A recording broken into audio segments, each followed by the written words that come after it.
coffin of Pope Francis will now be transferred to St. Mary Major Basilica. We thank our guests who's joined us today. My name is Devin Watkins, Father Bonga Majola. And it's been a great joy being with you today, and thank you for having prayed with us. And we will continue then our prayer. Thank you.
Laudetur Jesus Christus. This is Linda Bordoni coming to you from Vatican Radio Vatican News Studios, together with Francesca Merlo and Thaddeus Jones. We are here for the second part of this solemn day, solemn moment, following the funeral mass for Pope Francis in St. Peter's Square. We will be accompanying you through our city, through the Eternal City, as Pope Francis's body is carried through the beloved streets of Rome to his final resting place, which is the Papal Basilica of St. Mary Major, chosen by himself to be interred in the earth. A simple pastor in a simple tomb with the simple inscription, Francis.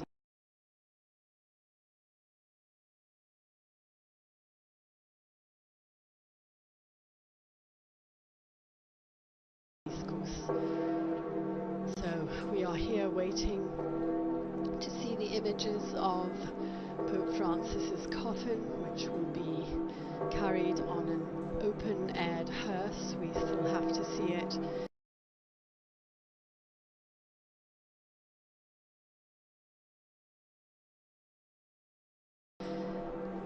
As the people of Rome are lining the streets to catch a last glimpse and to be able to pay their last respects to their much beloved bishop.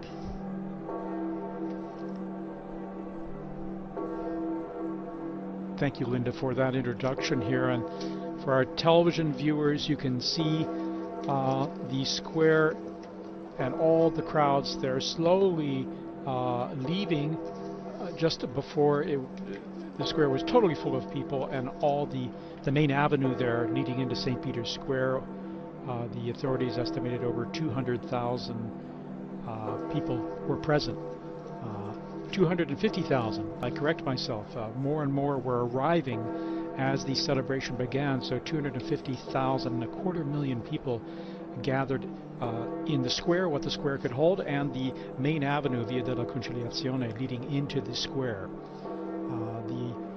It's amazing when you look at how these celebrations are handled and how they're able to manage these crowds also on this short notice. And for our viewers and listeners also who've been following this very moving celebration, this solemn Requiem Mass for Pope Francis.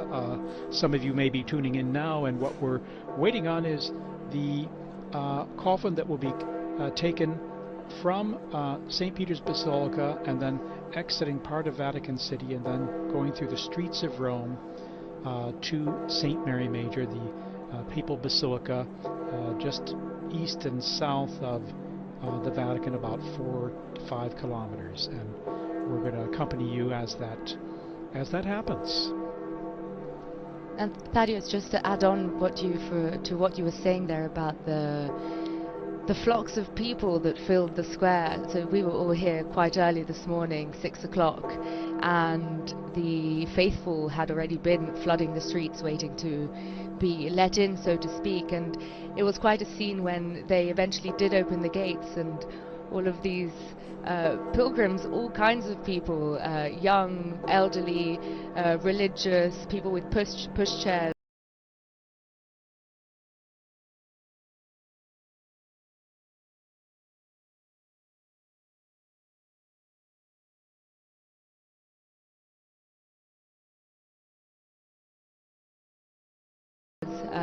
Running to try and get front row seats to what was a beautiful mass in the end, and it's a beautiful day in Rome as well, as Linda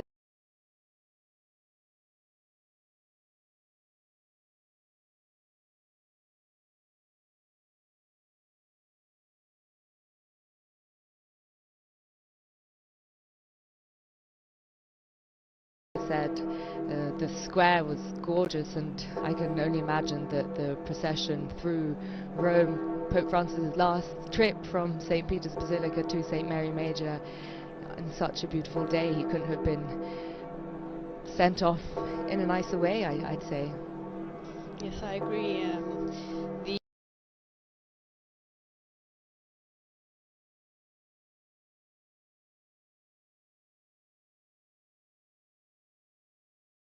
The itinerary chosen is the straightest itinerary between St. Peter's Basilica and St. Mary Major, but it crosses some really, some of Rome's, well, I mean, Rome's all beautiful, but some of the most famous landmarks. So it will be going down Corso Vittorio Emanuele. It will cross the river first and foremost.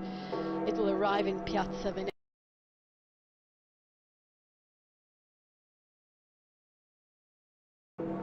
So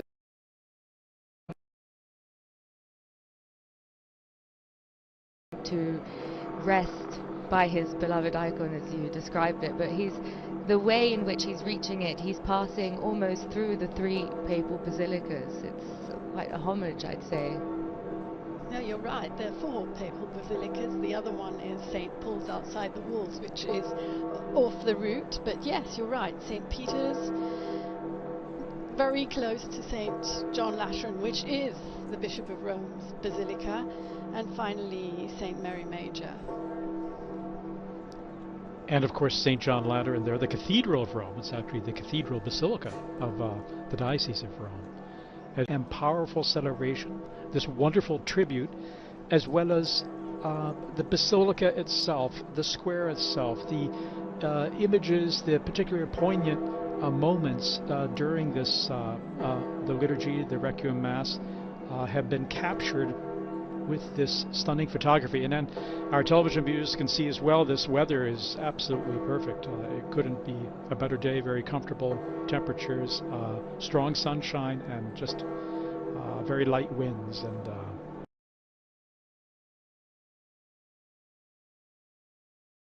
And it's always powerful seeing the coffin in the square and then the pages of the gospel there kind of patiently changing in the wind there.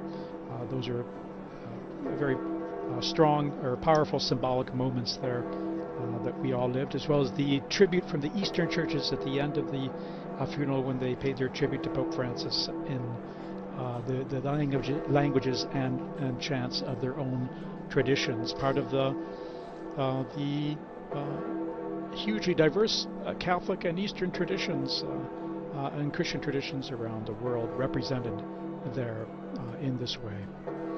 We can see here. We saw Jews, we saw Sikhs, we saw Sheiks, we saw indeed interreligious representation. The Indian indigenous Littlefoot, I think his name Little is. Chief, I think. Little From Chief. Canada? Yes. From Canada. We saw many heads of state. We saw, of course, the College of Cardinals almost complete, although I think there are some cardinals who still have to arrive in Rome for this coming week, which will see them gathering in general congregations during this time of sede vacante.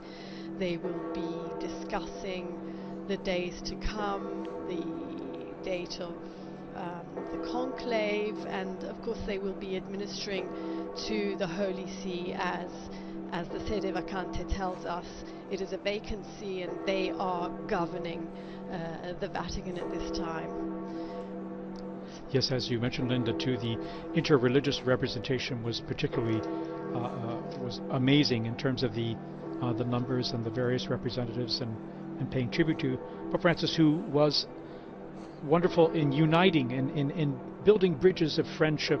The term also used often fraternity, as with his encyclical Fratelli Tutti, building bridges across religious and cultural expanses to share in our common humanity, our shared values, and they will remember that in a special way, and for that reason were present for this send-off of Pope Francis.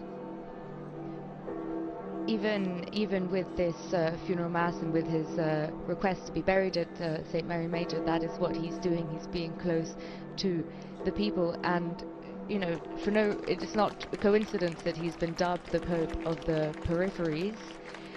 And for those of you who are following, you can see that the Pope's coffin is now departing Casa Santa Marta, his home for the last 12 years, and leaving the Vatican, and the procession to St. Mary Major is beginning. Yes, it's almost like a Pope-mobile, open, white. It's actually a hearse, I think we can call it correctly a hearse. There is no procession behind it. We've been told that the indications are that it will drive at about 10 kilometers per hour, so it should take about half an hour to reach St. Mary Major. Perhaps for security reasons, people have been asked not to walk behind it, but they will definitely be lining the streets. And we've seen some of the images of the entirety of the route that you described earlier. Thousands and thousands of people have taken to the streets to say goodbye for the last time, and of course everyone will be able to visit St. Mary Major and visit Pope Francis's tomb, but this really is, you know, the day that we are dedicating to him to say goodbye. And Rome, and not only Rome, the faithful have really come out for that. Very symbolically also, we know that a group of mostly poor people who are assisted by charities will be at St. Mary Major to welcome him to his final resting place. The Pope of the peripheries, the Pope of the people, is very aptly receiving his last embrace from those whom he loved the most, the smallest, the weakest, the last in society. We see the whole entourage there from high above. Now they've just exited Vatican City. They're on the avenue here that leads to a tunnel that then crosses over the Tiber River and will take him into the historic center. People lining the streets there, and we've had plenty of reports of people lining the streets across the city since this morning. So while many were crowded into St. Peter's Square, which had at least around 50,000 until they had to kind of close it off due to the numbers, and then so many hundreds of 150,000 others in the avenues surrounding the area. We have many people as well, in addition, lining the streets or the sidewalks to pay their final respects to Pope Francis and the entourage here, moving at a pace that gives people time to take in the moment as it happens. And these aerial images that were being shown are they're really quite impressive. They're beautiful. You can see the car carrying the Pope, and then above what I believe to be the Vatican Gardens, the Pope's Gardens, this beautiful green area, which I'm sure he must have wandered through so often. And it's beautiful to have them both together as he makes his way to St. Mary Major. There really are a lot of people out there. You can hear the applause as he makes his way down. You were saying, Francesca, the Vatican Gardens, which he probably walked. I thought it very beautiful that in the Vroj you saw the last act, which they placed in his coffin. There was a summary of his life and who he was on his pontificate. And in particular, he was described as a simple and popular pastor in his archdiocese in Argentina, who traveled the Pope, and then above the area, we have many, and we'll take him into the historic center. People will be at the procession to this funeral mass, and with his request to be buried at St. Mary Major. That is what he's doing. He's being building bridges across religious and cultural. Sede vacante. They will be discussing the days to come, the date of the conclave, and of course they will be administering to the Holy See as the Sede vacante tells us. It is a vacancy, and they are governing the Vatican at this time. Yes, as you mentioned, Linda, too, the interreligious representation was particularly was amazing in terms of the numbers and the various representatives and paying tribute to Pope Francis, who was wonderful in uniting and in building bridges of friendship. The term also used often fraternity, as with his encyclical Fratelli Tutti, building bridges across religious and cultural expanses to share in our common humanity, our shared values, and they will remember that in a special way, and for that reason we're present for this send-off of Pope Francis. Even with this funeral mass and with his request to be buried at St. Mary Major, that is what he's doing. He's being close to the people, and you know, it's not a coincidence that he's been dubbed the Pope of the peripheries. And for those of you who are following, you can see that the Pope's coffin is now departing Casa Santa Marta, his home for the last 12 years, and leaving the Vatican, and the procession to St. Mary Major is beginning. Yes, it's almost like being told that the indications are that it will drive at about 10 kilometers per hour, so it should take about half an hour to reach St. Mary Major. Perhaps for security reasons, people have been asked not to walk behind it, but they will definitely be lining the streets.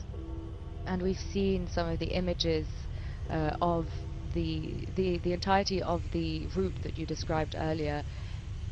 Thousands and thousands of people have taken to the streets to say goodbye for the last time, and of course everyone will be able to visit St. Mary Major and visit Pope Francis's tomb, but this really is, you know, the day that we are dedicating to him to say goodbye.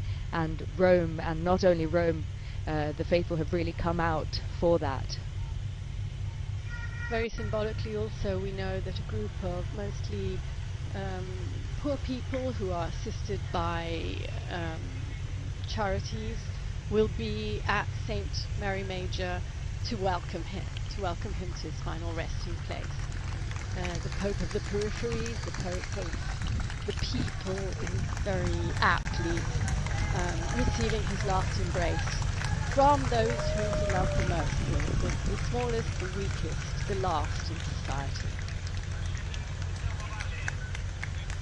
We see the whole entourage there from high above. Now they've just exited Vatican City. They're on the avenue here that leads to a tunnel that then crosses over the Tiber River and will take them into the historic center. People lining the streets there, and we've had plenty of reports of people lining the streets across the city since this morning. So while many were crowded into St. Peter's Square, which had at least around 50,000 until they had to kind of close it off due to the numbers, and then so many hundreds of, 150,000 others in the avenues surrounding the area. We have many people as well, in addition, lining the streets or the sidewalks to pay their final respects to Pope Francis and the entourage here, moving at a pace that gives people time to take in the moment as it happens. And these aerial images that were being shown are they're really quite impressive. They're beautiful. You can see the car carrying the Pope, and then above what I believe to be the Vatican Gardens, the Pope's Gardens, this beautiful green area which I'm sure he must have wandered through so often. And it's beautiful to have them both together as he makes his way to St. Mary Major. There really are a lot of people out there. You can hear the applause as he makes his way down. You were saying, Francesca, the Vatican Gardens, which he probably walked. I thought it very beautiful that in the Vroj you saw the last act, which they placed in his coffin. There was a summary of his life and of who he was and his pontificate.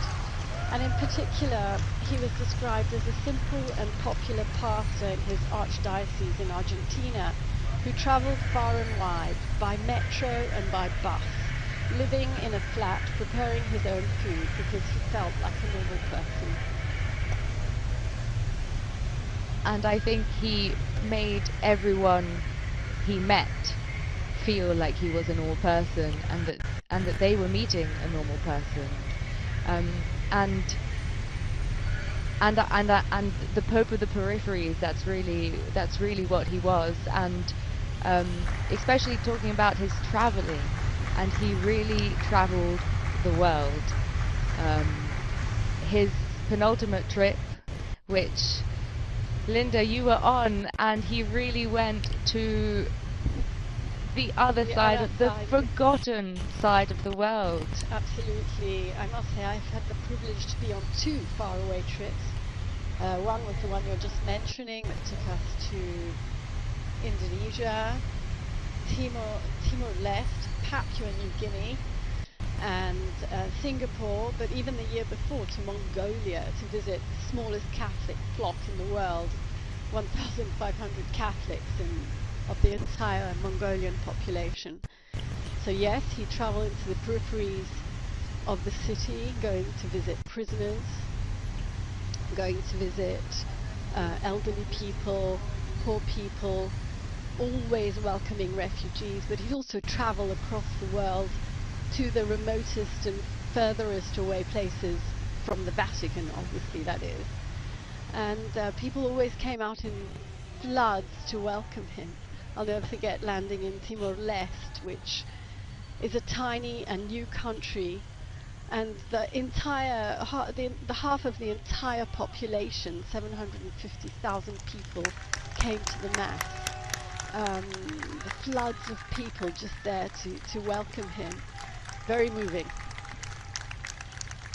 And they're countries that are far off the grid. We barely even hear of them. And another gesture that was one of his final gestures was he visited the prison. He went to Regina Coeli, I believe, which is a prison in the Trastevere area of Rome, not too far from the Vatican.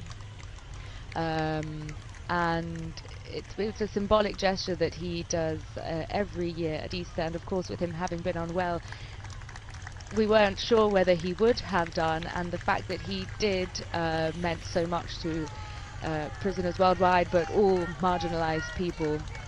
And I think the Pope himself said, you know, it could have been me, it could have been anyone in your position, and that awareness that he had and that he transmitted to the people who were suffering the most, I think is one of the greatest legacies that he could be leaving behind.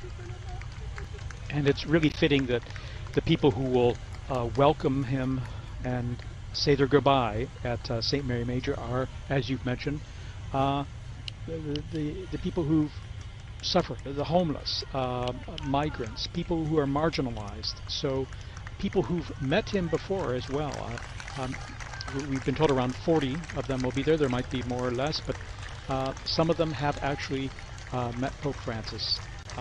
Sometimes before going on an apostolic journey, or during religious feasts, he would have them over at Santa Marta and meet with them, just to...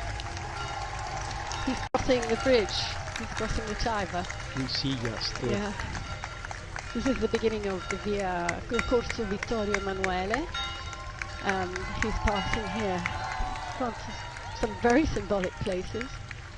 Indeed, and he's just, as you mentioned, crossed over the river. We saw that beautiful drone photography and that live video that we'll have more of here. And yes, it's remarkable also. It's the first papal funeral, can we say, with this advanced technology, digital technology, that is really giving everyone the possibility to almost be there.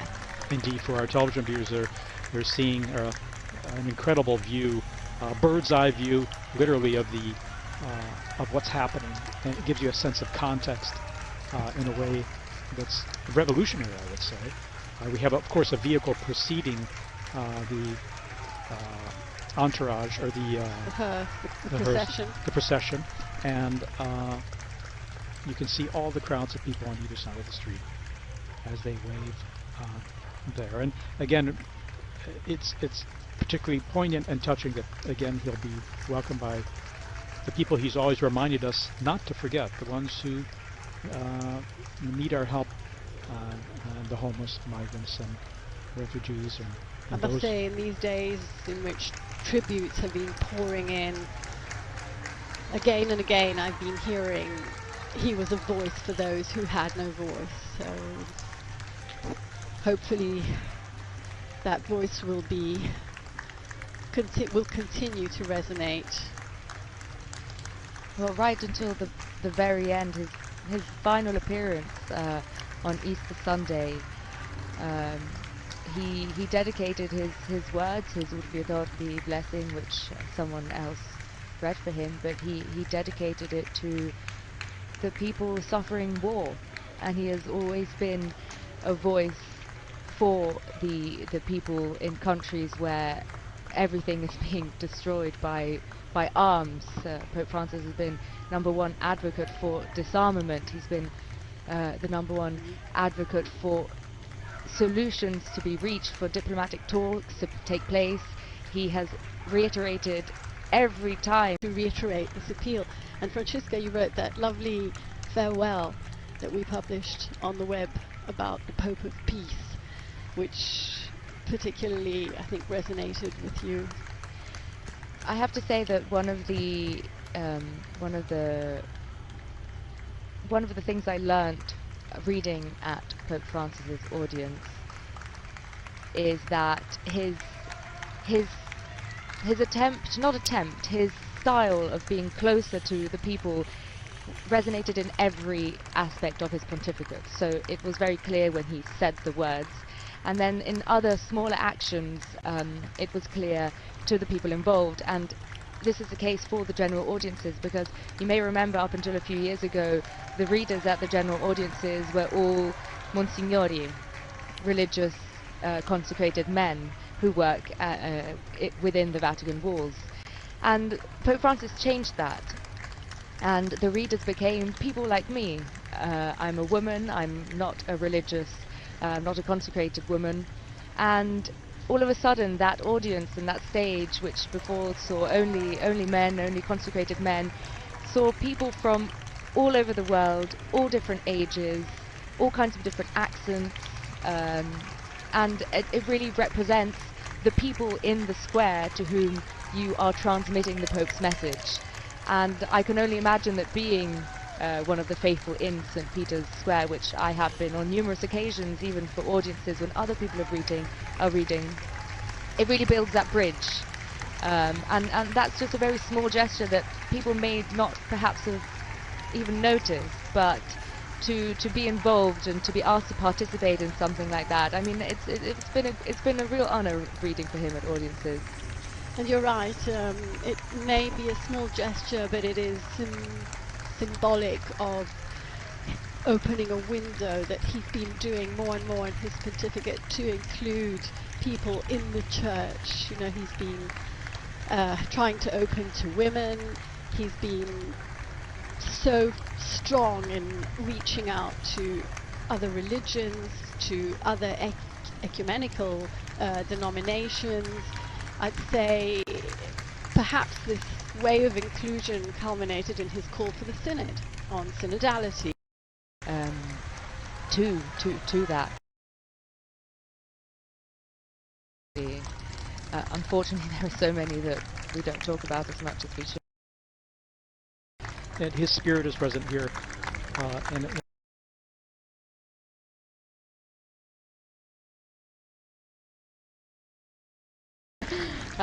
an economy of fraternity, and it is bringing together a lot of the things that we've spoken about. It's bringing together the poor and the marginalized and the people suffering on the other side of the world, in our case, us being here in the Vatican, who are suffering war, and often they're countries who are suffering economically, and it's calling to action and to responsibility the countries that can help.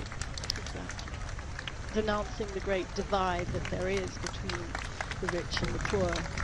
How often has he said all the food that gets thrown away by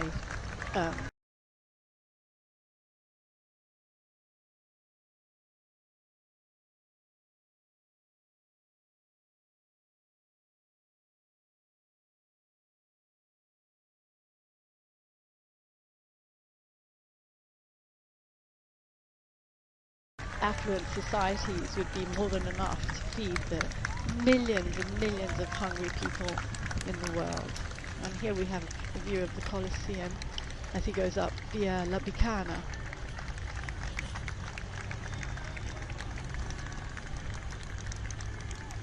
now he proceeds on via La Bicana here, and we're getting closer to St. Mary Major.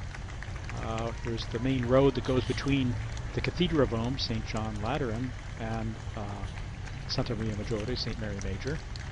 He'll be coming up on that via Merulano there. And here, so we're probably about 2/3 of the way there, I would say.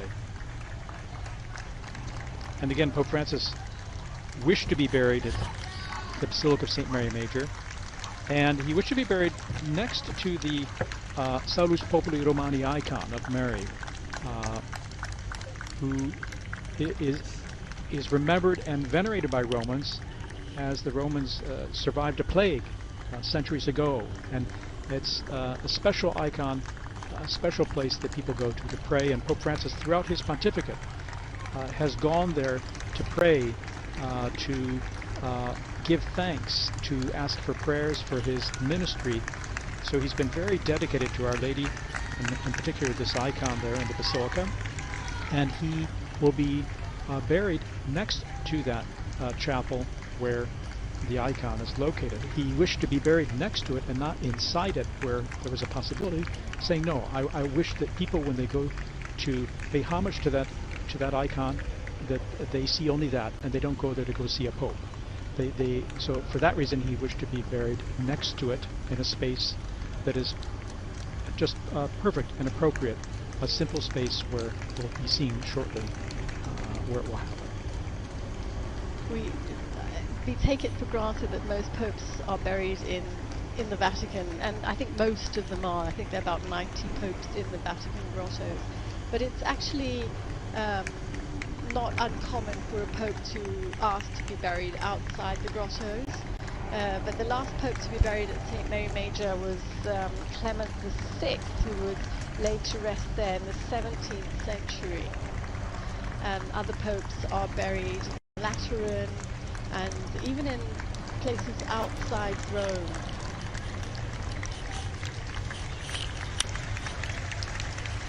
In fact, Pope Francis has visited the Salus Populi Romani icon 126 times over the 12 years of his papacy. He entrusted every journey to her, every single apostolic journey he went on. And I also remember a very poignant moment of his pontificate, which was during the COVID-19 pandemic. Well, two particularly strong moments from that pandemic, but one of them relating to the icon of Mary Salus Populi Romani. He visited the Basilica, and then he actually made a pilgrimage by foot to the church of San Marcello, which, if I'm not mistaken, there's a crucifix there which survived a fire in the 15th century. And that was a particularly poignant moment because there was this empty Rome, and Pope Francis was walking down Via del Corso, which, for those of you who don't know, Rome is the biggest, most important street, I'd say, of Rome, which leads from Piazza Venezia, which the Pope's funeral procession has just passed through now, up to Piazza del Popolo. And just these images of Pope Francis walking down this empty street, and obviously to bring his closeness once again to the people suffering all across the world. And there was another moment like that, which was the Statio Orbi, which I'm sure you both remember. We do, we remember. I think you were in the square that night. I was in the square. Very few people. Yes, because the radio where we work, it has to be open every day and I was actually working that day, and I remember when the building was closing at the end of the day, it must have been about 5 o'clock. Pope Francis was just about to go out in the square, and Rome was empty in that case as well, and I made my way up Via della Conciliazione to the square, and I just remember it was raining. He had that crucifix of San Marcello with him in the square. Yes, he did. Yeah. It all comes together. It seems like such a long time ago. Really does. And our television viewers here can see we're back in the sunshine there. We were just on the Via Merulana. We went through a tree-lined avenue, very pretty. And again, crowds on either side. And as the street and sidewalk area opens up, more and more people are packed in there too. Now I know they're going to close the images once he arrives in front of St. Mary Major. He will be carried into the Basilica, but it's going to be a private ceremony there. So we're actually seeing the Basilica right now. He's almost there. Is very close. Very close. Yeah. He's arrived.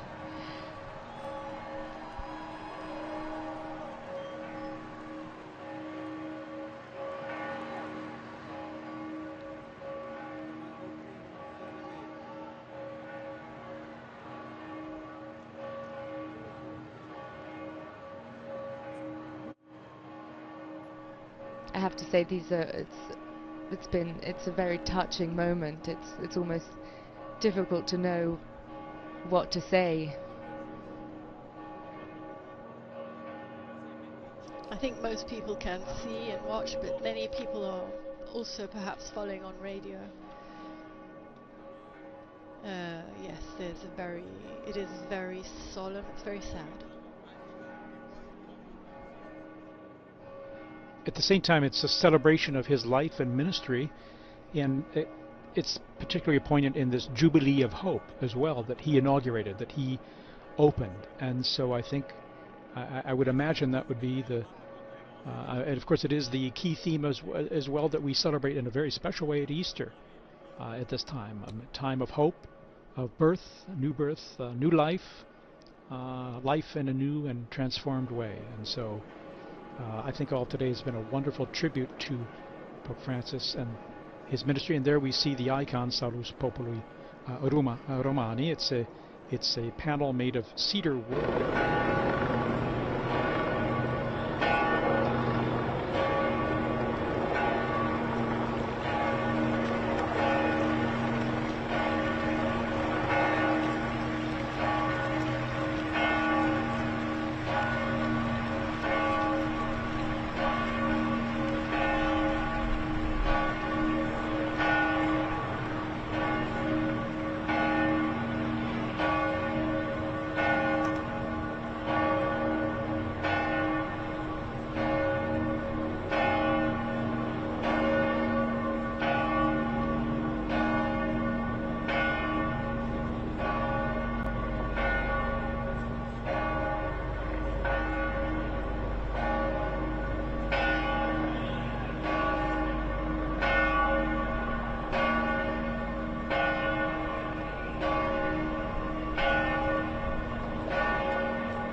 Francis specifically asked that the whole rite be simplified, no catafalque.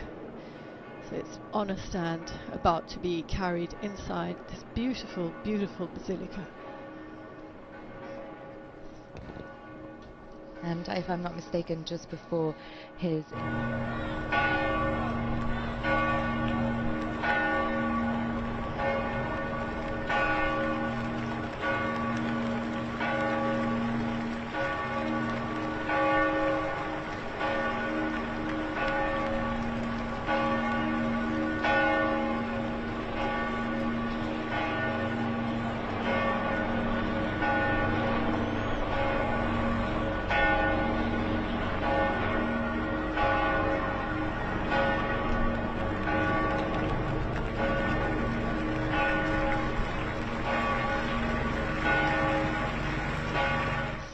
engraved in it a tiny coat of arms and the seal of the Holy See. I think it's being shown to the crowd, who, as you can hear, have applauded, and it's our final goodbye now. Yeah. Before it's taken in procession into the basilica.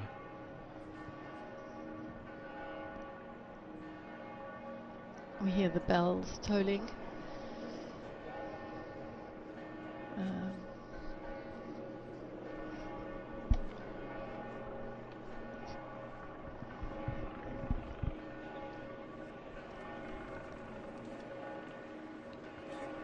The Swiss Guards leading the procession. Always present for the Pope's protection in every moment.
before the icon of the Salus Populi Romani, before being placed in the tomb that has been prepared. It's a simple tomb bearing only the inscription Franciscus and a reproduction of the late Pope's pectoral cross. There we're seeing the icon of Salus Populi Romani in the chapel that will be next to where Pope Francis will be laid to rest.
There we see the coffin before the Pauline chapel where the icon of Salus Populi Romani is found.